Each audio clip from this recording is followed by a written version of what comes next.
보수 활동가 찰리 코크의 피살 사건 파장이 생각보다 더 심각한 수준입니다. 대통령과 부통령, 국무부 장관까지 나서 아예 진영 전쟁을 본격화하려는 움직임입니다. SNS에 I'm 찰리라는 태그가 마치 트렌드처럼 번지고 있는 가운데 찰리 코크의 죽음을 조롱하거나 비판하는 글을 소셜미디어에 올리면 실제 생활에서도 타격을 받는 분위기입니다. 직장에서 징계를 받거나 해고되는 일도 벌어집니다. 뉴욕, 애틀란타, 사우스캐롤라이나주 등 여러 지역에서 찰리 코크의 죽음을 긍정적으로 묘사한 글을 올린 학교 교사들이 정직이나 해임 등 징계를 받은 것으로 알려졌으며 일반 기업에서도 이런 연유로 직원들이 직장에서 퇴출당하는 일이 벌어집니다. 이런 상황은 언론이나 방송계도 예외가 아닙니다. MSNBC 애널리스트는 방송에서 찰리 코크 발언으로 봉변을 당합니다. 그 정점이 미국의 대표적인 심야 토크쇼 지미 킴의 라이브 중단 사건입니다. ABC에서 2003년부터 무려 22년을 이어오던 프로그램이 사라질 위기에 처합니다. 미국 토크쇼는 정치와 사회에 대한 풍자적인 이유로 대개 진보적 성향입니다.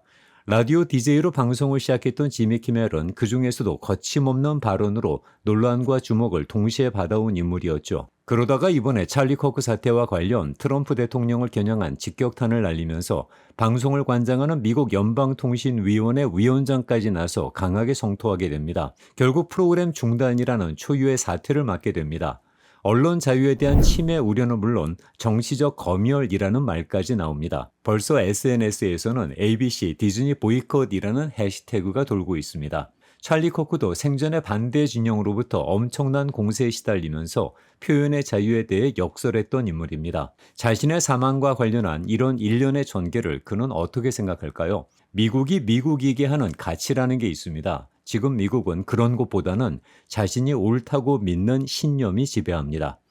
길을 가다 누군가 어려움에 처했다면 바로 도와줄 수 있으신지요? 마음은 그렇다고 해도 법을 아는 사람이라면 주저하게 되는 게 현실입니다. 그런 주저함을 없애기 위해 만들어진 게 굿 사마리탄 로라고 해서 선한 사마리안 법이라고 부르죠. 캘리포니아에도 1980년부터 이런 법이 있었습니다. 하지만 면책 대상에 한계가 있었죠. 그러다 사고 차량에 갇힌 사람을 구조하려던 시민이 소송을 당하면서 괜히 도움을 주려다 민사 책임을 당할 수 있다는 경계가 생깁니다. 이런 일을 예방하고자 법의 보호 범위가 더 확장되죠. 이번에 캘리포니아 주의회는 AB634라는 선한 사마리아인 법안을 통과시키는데 취지는 시민이나 비영리 단체가 노숙자들의 지원 활동으로 처벌받는 것을 막기 위한 겁니다. 선한 의도라고는 하지만 이건 공중보건과도 관련된 사항이라 면책 범위를 확장하는 게 무리일 수 있는 사안인데도 굳이 이런 내용을 통과시킨 건 트럼프 행정부의 노숙자 정책을 견제하기 위한 선제 조치입니다. 캘리포니아와 연방정부의 정책을 둘러싼 갈등과 반목은 현재 한두 개가 아닙니다. 주택 문제를 두고도 음모론이 나올 정도로 분위기가 사나운데 이 내용은 다음 주에 소개하겠습니다. 드디어 미국의 기준금리가 인하됐습니다. 올 들어 처음입니다. 올해 안에 2번 더 인하할 수 있다는 분위기입니다. 0.5포인트 B컷도 예상됐지만 0.25포인트 스몰컷입니다. 이번 금리 인하는 인플레이션이 진정됐다는 상징보다는 일종의 보험 형식의 인하입니다. 연방준비제도이사회의 가장 큰 관심은 고용시장 안정과 물가 안정입니다. 이 두 가지 사안의 지표를 근거로 금리도 결정하고 방향도 정합니다.